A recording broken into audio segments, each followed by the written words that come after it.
I have been on their cover like 14 or 15 times. I think we have the all-time record in the history of Time magazine. The audience was the biggest ever, but this crowd was massive. Look how far back it goes. This crowd was massive. I guess it was the biggest electoral college win since Ronald Reagan. Obamacare covers very few people. The fake media goes, Donald Trump has changed his stance on China. I haven't changed my stance. Now, the Paris Agreement, they all say it's non-binding. Like hell, it's non-binding. From the trivial to the important, those are just some of the lies that the New York Times included in its massive new list of every lie Donald Trump has told in the first 154 days of the Trump presidency. The list of Trump lies filled an entire page of the New York Times, yesterday's print edition of the New York Times. It includes only what the Times calls demonstrably false statements. The Times reports that Donald Trump publicly told a lie on 20 of his first 40 days in office, when the Times used what it called a broader standard, one that includes his many misleading statements. It found that he said something untrue every day for the first 40 days of his presidency, and on 74 out of 113 days after that. An example of what the Times called misleading was the president exaggerating military spending in the Middle East. Joining us now, Stuart Thompson, who co-wrote the piece on Trump's lies. He is the graphics director for the opinion section of the New York Times. And Stuart, first of all, thank you, because just right on one piece of paper, I can just carry around the first I don't know, few hundred days. So this we have to hope is a recurring feature of the New York Times every 2-3 months, something like that, please. It might be. You can raise my subscription personally to cover whatever this costs, okay? Yeah. I will personally kick that in.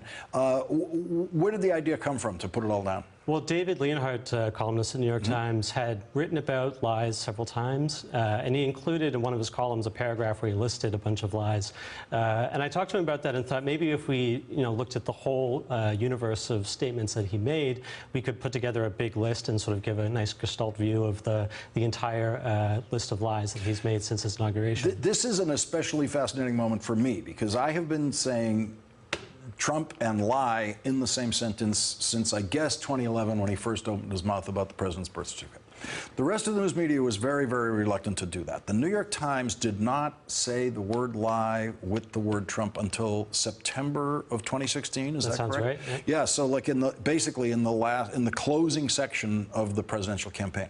Are there any regrets at the Times about that? I mean, I understand the struggle that the major newspapers went through on this question, but I noticed at that time, New York Times, LA Times, everybody kind of broke out at the same time, it seems like. Yeah, it seemed like there was a bit of a tonal shift in the coverage around that time. I think what's unique about this piece is that it's an opinion piece, and it's the subjective view of David and I to evaluate those claims. But we have seen the news section call occasionally, they'll call something a lie, but we can use a sort of broader standard. Right. But this also could have been done during the campaign. I mean, at any point during the campaign for the last month, this could have been done.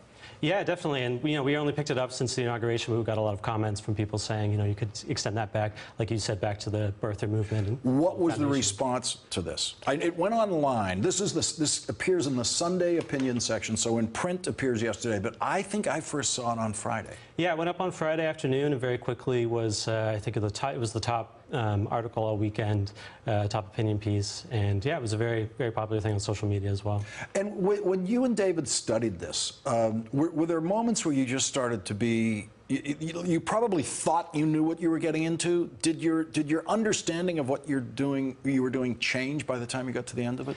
Yeah, it was difficult to put together, and we had over 400 false statements that we were able to fact check, and we had to cull that list down, and that took a lot of debate to really decide what we thought was qualified as a lie versus just some kind of falsehood. When you came across something where you thought, well, he might believe this, it's completely wrong, the Earth is flat, but he might believe the Earth is flat, what would you do with one of those? Yeah, I think that's sort of a theme of his lying. He doesn't necessarily know what the facts are, but in a traditional lie, you sort of willfully deceive people. But he's pretty flippant with the truth, so I think we were able to categorize a lot of those as lies. Stuart Thompson, it's public service. Trump lies. We've got to keep it going. And as I say, whatever you want to do to my personal subscription price to keep this going, go ahead. Thank you very much for joining us. Really appreciate it. Hey there, I'm Chris Hayes from MSNBC. Thanks for watching MSNBC on YouTube. If you want to keep up to date with the videos we're putting out, you can click subscribe just below me, or click over on this list to see lots of other great videos.